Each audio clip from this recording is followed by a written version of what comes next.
जय जिनेंद्र सभी को। आपका स्वागत है अहिंसा वाइब्स चैनल में। जैसे एक व्यक्ति अपनी आय और व्यय की बैलेंस शीट बनाता है, वैसे ही हमारे कर्मों की भी एक बैलेंस शीट होती है।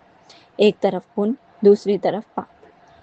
लेकिन असली बात यह है, सिर्फ बैलेंस नहीं, उस बैलेंस के साथ हम नया क्या जोड़ पाते हैं। जिस प्रकार हम व्यापार में सालाना बैलेंस शीट में नफा नुकसान का मालूम करके अगर बीते वर्ष में कोई नुकसान हुआ है तो हम आने वाले साल में कमाई करने की सोचते हैं, उसी प्रकार हमारे साथ जीवन में पाप और पुण्य कर्म जो साथ चलते हैं, इसका हिसाब किताब सालाना हमें कुछ मालूम हो तो हम उस पाप अनजाने में जो भी होया हुआ हो उसको कुछ बैलेंस पुण्य में कन्वर्ट कर। बहुत सुंदर। देखिए, बात बिल्कुल सही है। आप लोग अपने व्यापारिक बैलेंस शीट पर हमेशा ध्यान देते हैं और थोड़ा बहुत भी कुछ गड़बड़ होता है तो उसको रिकवर करने की चेष्टा करते हैं।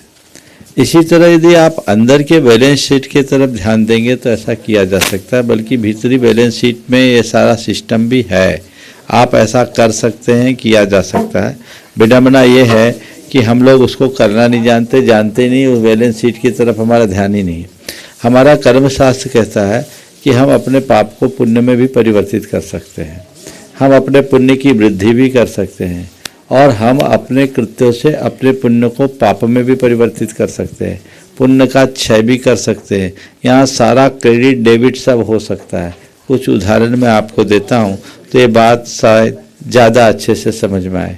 जैसे आपका पुण्य है, ठीक है, बैलेंस शीट अच्छी है, लेकिन आपने पाप का कार्य कर दिया उस पुण्य को भोगते समय, तो अब क्या होगा?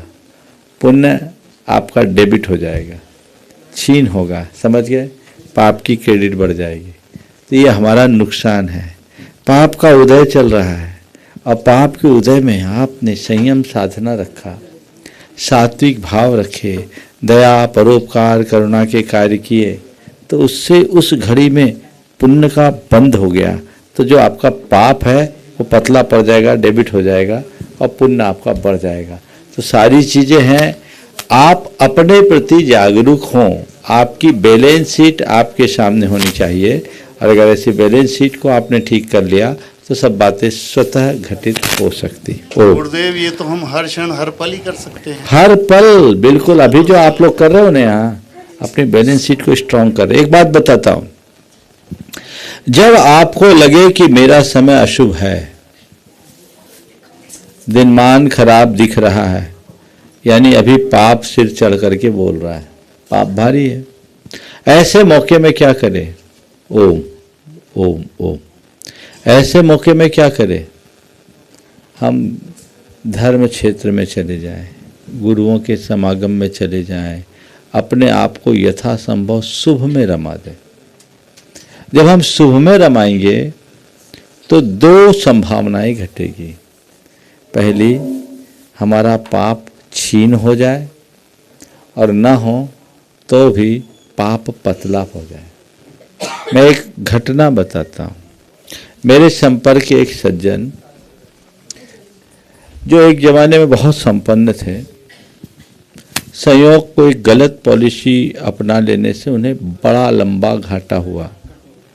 लाखों रुपया का दान करने वाला व्यक्ति 10,000 रुपये के लिए मोहताज हो गया।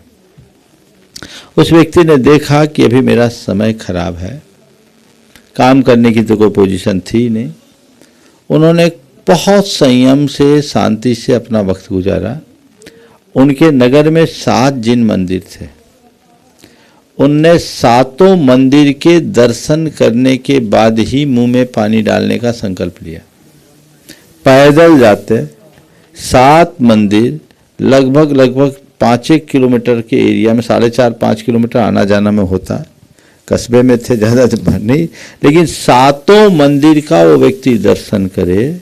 47 टेम्परेचर में दिन के 11 बजे के बाद मुंह में पानी डाले। एक मंदिर में रोज बदल बदल करके पूजन करना भाव भक्ति के साथ, और 7 मंदिर का दर्शन करना। आप सुनकर के आश्चर्य करेंगे, 6 महीना नहीं बीता। नासिक में उनकी एक प्रॉपर्टी थी जो बहुत दिनों से लिटिगेशन में पड़ी हुई थी। सामने वाले से मैसेज आ गया, चला करके वो लिटिगेशन ख़त्म हो गया, एक बड़ी डील हो गई, उनके पास अच्छी मोटी रकम आ गई। दूसरी तरफ भोपाल में एक प्रॉपर्टी थी जो उनको पता ही नहीं था, जो किसी ज़माने में उनके पिताजी ने खरीदी थी, और भोपाल के भी बहुत पॉश एरिया में, प्राइम एरिया में, जो बिल्कुल बहुत कीमती जगह थी। उनको किसी दलाल का मैसेज आया कि ये भाई प्लाट अगर बेचते हो तो दे दो। अंधा क्या चाहे दो आंखें, उनने उन दोनों को सलटाया और जितना खोया था उससे कहीं ज़्यादा पाया, और आज पहले से ज़्यादा अच्छी स्थिति में है। ये क्या है? पुण्य। ये रिकवरी है। तो जब भी तुम्हें अपने जीवन का संतुलन बिगड़ता दिखे, इसी भांति कार्य करो, ठीक होगा। और आपने कभी सोचा है कि कुछ लोग अमीर होकर भी नेक होते हैं, जबकि कुछ लोग अमीर होकर भी अहंकारी? क्यों कुछ गरीब लोग दुखों में भी मुस्कुराते हैं, जबकि कुछ और ज्यादा अपराध करने लगते हैं?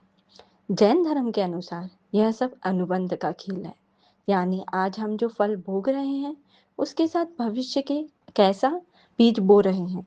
आज देखते हैं पुण्य और पाप के 4 अद्भुत मेल। पहला, पुण्यानुबंधी पुण्य।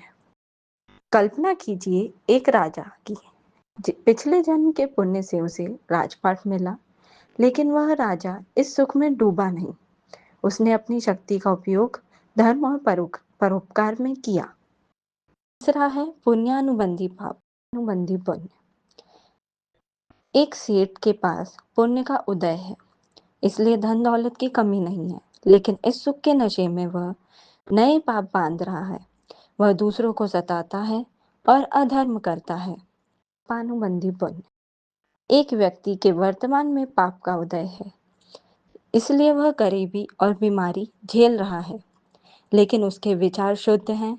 वह कष्ट में भी किसी का बुरा नहीं सोचता और धर्म मार्ग में पर अडिग है।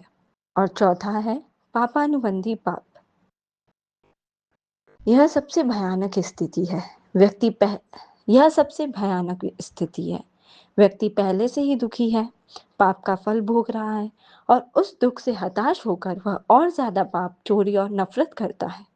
तो दोस्तों, सुख और दुख हमारे हाथ में नहीं है, वो हमारे पुराने कर्मों का हिसाब है।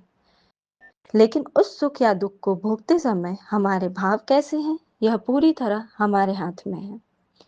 तो आज खुद से पूछिए, आप किस श्रेणी में आए हैं? क्या आप अपने सुख का सदुपयोग कर रहे हैं, या अपने दुख में भी धैर्य रखकर भविष्य संवार रहे हैं?